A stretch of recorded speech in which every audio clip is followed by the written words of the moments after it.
दोस्तों, आप सब कैसे हो? अच्छे ही होंगे। अगर हम सब आमने सामने होते तो और भी मजा आता है ना। पर यह भी एक अनुभव है। और क्या आप जानते हैं, अगर मैं अंतरिक्ष में होता तो मैं आपसे ऐसे ही बात कर रहा होता। पिछले सेशन में कुछ सवाल थे प्रसाद महासागर के बारे में, कल्पना चावला के बारे में। यही नहीं, और भी कुछ सवालों के बारे में हम जानेंगे। जैसे, क्या है international space station? Stephen Hawking कौन है? राकेश शर्मा कौन है? इलन मस्क कौन है? आज हम इन सब के बारे में जानेंगे। तो शुरू करते हैं। एक और बात, हम सेशन में बहुत सारी अलग अलग बातें करेंगे और सबको सारी बातें शायद याद भी ना रहे, पर एक दो बातें जरूर ऐसी होंगी जो आपको पसंद भी आए और याद भी रहेंगी। तो आप सब सेशन के आखिर में एक या दो बात जरूर बताना जो आपको सेशन में अच्छी लगे। जैसे कि हमने पिछले सेशन में जाना, हमारे ब्रह्मांड में एक सूरज है और 8 ग्रह उसके चक्कर लगाते हैं। लेकिन एक पृथ्वी ही ऐसा ग्रह है जिस पर जीवन है। बाकी किसी भी ग्रह पर जीवन नहीं है।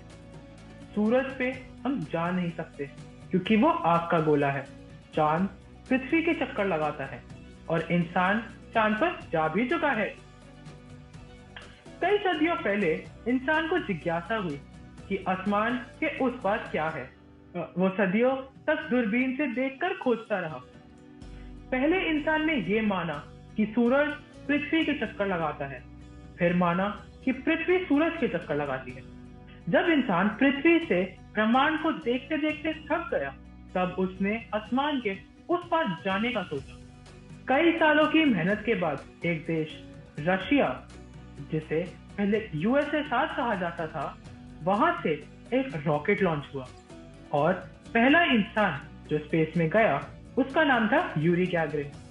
इस तरह पहली बार स्पेस से पृथ्वी को देखा। इसके बाद अमेरिका ने रॉकेट अंतरिक्ष में भेजा। कुछ सफलताओं के बाद अमेरिका ने रॉकेट चांद पर भी भेजा। इस रॉकेट में कुछ इंसान भी गए थे। आप लोग शायद उनमें से एक का नाम जानते होंगे।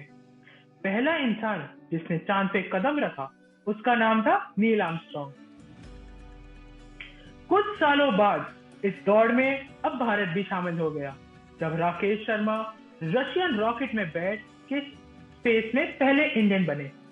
राकेश शर्मा ने स्पेस से हमारे तब की पीएम इंदिरा गांधी से भी बात करी। इंदिरा गांधी ने राकेश शर्मा से पूछा, ऊपर से भारत कैसा दिख रहा है आपको? जिसका जवाब में राकेश शर्मा ने कहा, सारे जहां से अच्छा हिंदुस्तान हमारा। इस तरह से स्पेस में आने जाने का सिलसिला शुरू हो गया। अब इंसान को लगा कि हर बार अंतरिक्ष में जाना बहुत महंगा होता है और खतरा भी बहुत होता है, और अगर कुछ दिनों लंबा एक्सपेरिमेंट करना हो तो रुकने के लिए कोई जगह भी नहीं है। तब कुछ देशों ने मिलकर अंतरिक्ष में एक कक्षा बनाई। जैसे माई पर्थ जमीन के नीचे एक कक्षा है, यहाँ सब मिलके कुछ नया करते हैं, कुछ नया सीखते हैं। वैसे ही इंसान ने आसमान के ऊपर एक कक्षा बनाई जिसका नाम है इंटरनेशनल स्पेस स्टेशन। वहां इंसान नए नए एक्सपेरिमेंट करता है। ये एक रॉकेट ही है जो पृथ्वी के चारों तरफ घूमता रहता है। आप में से कई लोग जानते होंगे कि करनाल कहाँ है। सोनीपत के बाद करनाल आता है। करनाल में जन्मी भारत की एक बेटी कल्पना चावला, जो अमेरिका की एस्ट्रोनॉट बनकर स्पेस में गई और कुछ दिन इंटरनेशनल स्पेस स्टेशन पर रही और एक्सपेरिमेंट किए। स्पेस से वापस आते हुए उनका रॉकेट ब्लास्ट हो गया और सारे एस्ट्रोनॉट की डेथ हो गई। पर कल्पना चावला ने करनाल को, इंडिया को, अमेरिका को और हर एक इंडियन को गर्व महसूस कराया। लाखों साल पहले एक बड़ी चट्टान, जिसे एस्ट्रॉइड कहते हैं, वो पृथ्वी से टकराए, जिसके कारण डायनासोर का खात्मा हो गया था। आपने जुरासिक पार्क में डायनासोर को तो देखा ही होगा। एक फेमस साइंटिस्ट स्टीफन हॉकिंग ने बताया कि 1000 साल से ज्यादा हो चुके हैं और पृथ्वी को किसी बड़े एस्ट्रॉइड ने हिट नहीं किया है। स्टीफन हॉकिंग ने कहा कि अगर ऐसा दोबारा हो गया तो इंसान तो बचेगा ही नहीं, इसलिए ब्रह्मांड में एक और घर ढूंढना पड़ेगा। तब साइंटिस्ट ने सोचा कि मार्स ग्रह, जो कि पृथ्वी से काफी मिलता जुलता ग्रह है, क्यों ना उसी पे अपना घर बना ले। बहुत से कंट्रीज के साइंटिस्ट ने मार्स पर रॉकेट भेजे, पर सिर्फ 4 देश ही सफल हो पाए हैं, जिनमें से एक मिशन मंगलयान इंडिया का भी था। अभी तक रॉकेट और रोवर ही गए हैं मार्स पर, कोई इंसान नहीं गया। और दुनिया का सबसे अमीर आदमी, जिनका नाम इलोन मस्क है, मार्स पर घर बनाने को अपने जीवन का मिशन ही बना लिया है। वो इस पर काम भी कर रहे हैं। इलोन मस्क का प्लान है कि अगले 5 से 10 सालों में वो इंसान को मार्स पर भेज देंगे और वहां रहने के लिए घर भी बनाएंगे, खाने के लिए फसल भी उगाएंगे, सांस लेने के लिए ऑक्सीजन भी बनाएंगे। क्या आप में से कोई मार्स पर रहना जाना चाहता है?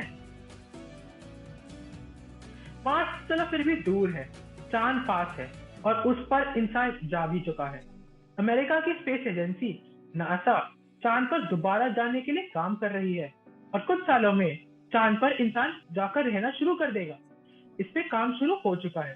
तो इंसान ने डिसाइड कर लिया है कि ब्रह्मांड में एक दूसरा घर बना रहा है। मार्स और मून, इन दोनों के अलावा एक और संभावना है। जैसे इंसान ने स्पेस में एक्सपेरिमेंट करने के लिए एक कक्षा बनाई है, जिसे ISS कहते हैं, वैसे ही बहुत बड़ा रॉकेट बनाए और उसमें लाखों लोग जाकर रह सकते हो और वो स्पेस में घूमता हो, जिसमें ऑक्सीजन भरी हो और खेती बाड़ी भी हो, ऐसा भी हो सकता है। तो ये था आज का सेशन। तो आज हमने सीखा कि इंसान ने रॉकेट से अंतरिक्ष की यात्रा की, चांद पर कदम रखा, मार्स पर रॉकेट पहुंचाया, इंडिया के राकेश शर्मा और कल्पना चावला ने स्पेस की यात्रा की। इंसान ब्रह्मांड में एक नया घर बसाने पर काम कर रहा है। क्या चांद प्रसाद महासागर से निकला है? क्या कनेक्शन है चांद और प्रसाद महासागर का? आइए जानते हैं। अगर सामने समुद्र हो तो यकीनन लगेगा कि चांद समुद्र से निकला है, परंतु चांद पृथ्वी से बहुत दूर है और समुद्र से नहीं निकला। पर समुद्र और चांद का एक कनेक्शन तो है। क्या आपने टाइड या ज्वार भाटा का नाम सुना है? समुद्र का पानी दिन में एक बार बढ़ता है और एक बार घटता है। ये पानी का घटना या बढ़ना चांद की ग्रेविटी के कारण होता है। चांद पानी को अपनी ओर खींचता है। और अंत में आप लोगों के सवाल अगले सेशन के लिए। और अगर सवाल अभी नहीं हो तो 1-2 दिन में आप मेरे को टैग करके सोशल मीडिया पे भी पोस्ट कर सकते हैं।